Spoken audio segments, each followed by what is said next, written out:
ये है one plus Nord 6। ये लगभग 40,000 रुपीज में आता है, but is it worth the price? इसके बारे में हम जानने वाले हैं। पहले फोन के बारे में बात करेंगे, उसके बाद एंड में आपको बताऊंगा कि यार ये सच में वैल्यू फॉर मनी है कि नहीं है। शुड यू बाय और should you skip this phone? अब इस फोन का डिजाइन अगर आप देखोगे तो जनरल वन प्लस का डिजाइन जैसे होते आ रहा है वैसे ही है, nothing out of the blue. In fact दूर से तो मुझे इनिशियली ये वन प्लस 13S लगा था, but it is not as premium, क्योंकि पीछे की तरफ आपको कांच नहीं मिलता बल्कि फ्रॉस्टेड प्लास्टिक मिलता है, और इसकी फ्रेम जो है वो पूरी पूरी प्लास्टिक की है, नो मेटल हेयर। और आगे की तरफ ऑब्वियसली आपको ग्लास ही मिलेगी with one plus crystal guard. और इसके कलर के बारे में बात करूं तो ये मेरे पास फ्रेश मिंट कलर है, और इसके अलावा आपको दो और कलर मिल जाते हैं जो कि आप अभी स्क्रीन पर देख सकते हो। अब नीचे की तरफ जो है आपको एक सिम ट्रे मिल जाएगा, एक USB-C मिल जाएगा which is disappointingly USB 2.0। One of the two speakers आपको नीचे भी मिल जाएंगे बिकॉज ये स्टीरियो सेटअप के साथ आएगा, और लेफ्ट साइड में आपको माइक मिल जाएगा। नहीं, लेफ्ट साइड में नहीं है, ये बीच में है, सिम ट्रे के साइड में। गलती मत कर देना क्योंकि नहीं तो आप माइक खराब कर दोगे। ऊपर की तरफ अगेन आपको दो माइक मिलते हैं और एक IR ब्लास्टर मिलता है which is nice to see even now. आजकल के फोन्स में ये फीचर निकाले जा रहा है बट इस फोन में मिल रहा है। राइट साइड में नॉर्मल चीज है, पावर बटन और वॉल्यूम, और लेफ्ट साइड में आपको एक एडिशनल की मिलती है जो कि है प्लस की, जिसको आप कस्टमाइज कर सकते हो। इससे आप कैमरा खोल सकते हो, टॉर्च ऑन कर सकते हो, गूगल असिस्टेंट खोल सकते हो, यू नेम इट। तो ये सारी फीचर जो है वो आपको स्क्रीन पर दिखाई देंगे। इसके अलावा अगर आप ये बटन प्रेस एंड होल्ड करके रखोगे तो स्क्रीन के साथ साथ एक ऑडियो नोट भी रिकॉर्ड करके रखेगा। इस फोन में आगे के साइड में आपको प्रोटेक्शन तो मिल ही जाता है, बट IP प्रोटेक्शन की अगर मैं बात करूं तो इसमें आपको IP68, IP69K और IP66 रेटिंग भी मिल जाता है। तो ये सारे रेटिंग मिल जाते हैं। तो पानी में वगैरह अगर आपका फ़ोन थोड़ी देर के लिए चला जाता है, टिपिकली 1.5 मीटर्स 30 मिनट्स के लिए चला जाता है, तो कोई इशू नहीं आना चाहिए। But I would still suggest कि भाई फ़ोन वोन पानी में मत डालो। अगर थोड़ा लग भी जाता है पानी तो इशू नहीं आएगा, ये एक अच्छी बात है। इस फोन के साथ आपको स्नैपड्रैगन 8S Gen 4 प्रोसेसर मिलता है विच इज ग्रेट। 8 एलिट के नीचे जस्ट ये बैठता है और बहुत अच्छे से काम करता है। It is a 4 nanometer octa core processor. Snapdragon का प्रोसेसर है तो लॉन्ग टर्म में बिल्कुल भी इशू नहीं आएगा। जीपीयू की बात करूं तो इसमें आपको एड्रीनो का 835 जीपीयू मिलता है। अब इस फोन के साथ अगर आप BGMI, फ्री फायर जैसे गेम्स खेलते हो तो सरप्राइजिंगली रिफ्रेश रेट ड्रॉप नहीं करता। 120 हर्ट्ज पे मैंने इसको सेट करके रखा था, 120 FPS मुझे एक्चुअली मिल रहा था, विच इज ग्रेट। बट अगर बेंचमार्क्स की बात करूं तो गीक बेंच के स्कोर आप अभी स्क्रीन पर देख सकते हो, बट अगेन इसका स्कोर जो है which is comparable to the S24 ultra in the multicore score. और CPU थ्रॉटलिंग की टेस्ट भी अभी स्क्रीन पर देख लेना। थ्रॉटलिंग होने के बाद भी मुझे बहुत गर्म होते हुए बिल्कुल भी फील नहीं हुआ। अब ये सारी चीज़ पॉसिबल एक चीज़ की वजह से भी होती है कि इसमें आपको रैम कितनी मिलती है। इस फ़ोन के साथ आपको 8 GB की रैम मिलती है। आपको ऑप्शन भी मिलता है 12 GB पे अपग्रेड करने का, और स्टोरेज 256 और 512 के बीच ऑप्शन है।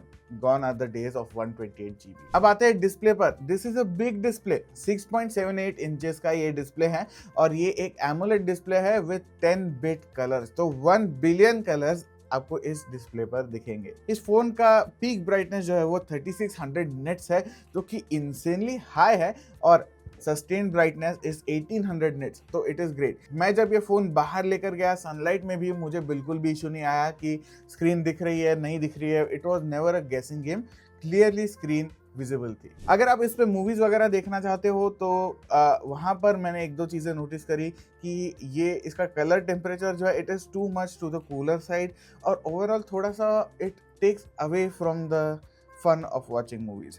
तो उसके वजह से आपको लग सकता है कि यार थोड़ा डिस्प्ले अच्छा हो सकता था, and I am with you. For example screen पर अभी आप देख सकते हो कि iPhone 15 Pro, Samsung S24 और इसके बीच का डिफरेंस कितना बड़ा आता है। ऑब्वियसली सैमसंग और आईफोन पे आपको ज़्यादा मज़ा आएगा मूवीज़ वगैरह देखने में।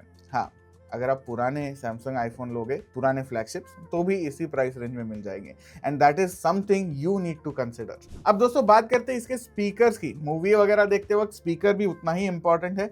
तो स्पीकर मुझे कैसा लगा? First thing, it is very loud, very loud speaker. तो कहीं पे भी दूसरे कमरे में भी अगर आपके घर में फ़ोन ये बज रहा है तो कहीं पे भी सुनाई देगा। That is one thing. Secondly, इसमें आपको स्टीरियो स्पीकर्स मिलते हैं, तो ओवरऑल मूवी वगैरह देखने में थोड़ा मज़ा आ जाएगा वहाँ पर, बट स्टीरियो सेपरेशन अगर आप मुझे पूछोगे तो थोड़ा बेहतर रह सकता था। तो speaker also loud but don't expect too much. अब बात करते हैं दोस्तों इसके ऑक्सीजन OS 16 की। ये मुझे काफ़ी स्मूथ UI लगा, मुझे कहीं पे भी इश्यूज ऐसा लैग वगैरह फील नहीं हुआ, बट ऐसे प्रीमियम फील भी मुझे कहीं पर फील नहीं हुआ। थोड़ा अगर आप कंट्रोल सेंटर में वगैरह जाते हो तो आईफोन वाला फील जरूर आता है, आईफोन सैमसंग का मिक्स थोड़ा सा फील आता है। That is not necessarily bad thing, but original जो आपको iOS में या फिर वन UI में मज़ा आता है फ़ोन चलाने में, वन UI में भी मैं S सीरीज़ अगर आप नहीं चलाते हो तो आपको मज़ा नहीं आने वाला, ये मैं बता रहा हूँ।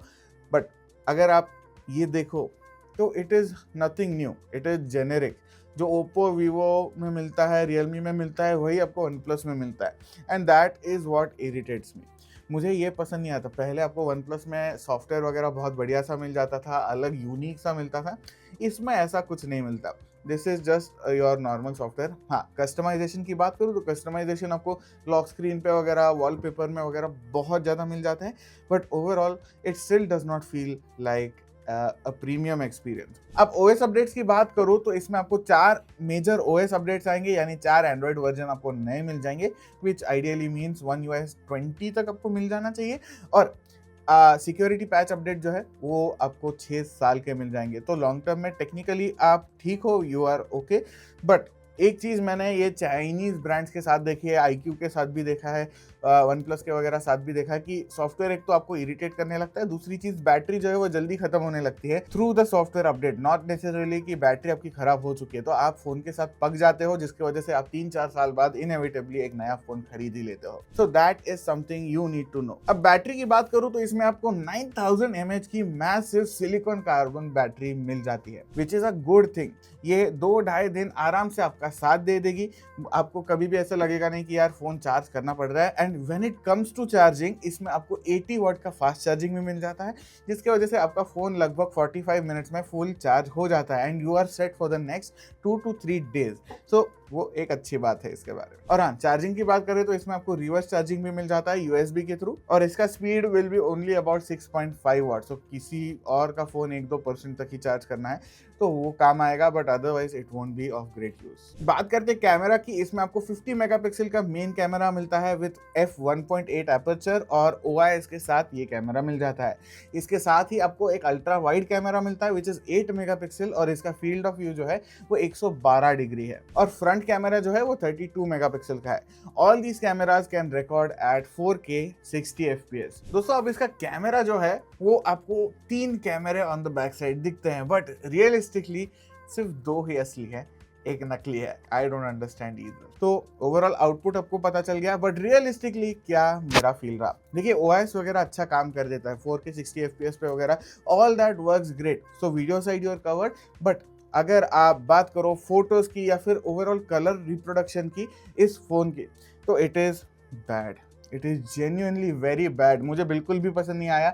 जहाँ पर मुझे वो चीप फील जो है वो सस्ते फ़ोन्स में आप देख लेते हो आजकल, वो मुझे इस फ़ोन में दिखाई दे रहा है। And this mind you is a 40,000 rupee phone, so it is very annoying to see that. And historically speaking, Nord series जो है उनके कैमरा खराब नहीं रहे, बट दिस कैमरा खराब है, that is one thing. Secondly, colour production is not good at all, and उसके वजह से camera is a very big let down. अब यहाँ पर आप फोटोज़ में भी देख सकते हो किस तरीके से कलर्स आते हैं। जेन्युइनली 40,000 के प्राइस के आसपास अगर होना चाहिए, सॉफ्टवेयर से अगर ट्विक हो सकता है तो ये चीज़ ठीक भी करी जा सकती है।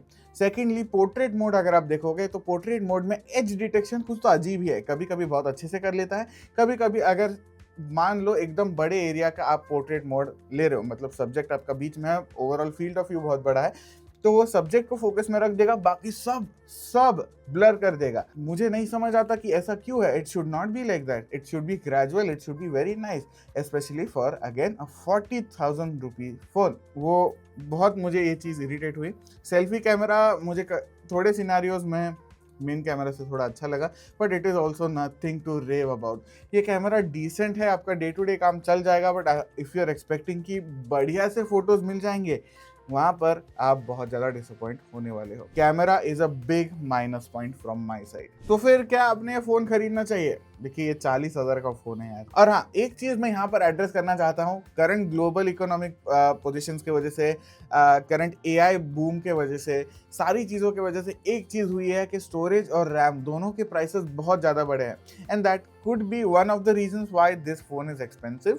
बट मुझे लगता है ये फिर भी 5,000 रुपये सस्ता हो सकता था। और हाँ, बाय द वे दोस्तों, इस फोन के साथ आपको एक कवर बॉक्स में मिलता है और चार्जर भी मिलता है। तो आपको इस फोन के बारे में क्या लगा मुझे कमेंट्स में बताइए। लाइक करिए, शेयर करिए, सब्सक्राइब करिए, एंड डोंट फॉरगेट स्मार्ट बनो। मिलते हैं नेक्स्ट वीडियो में।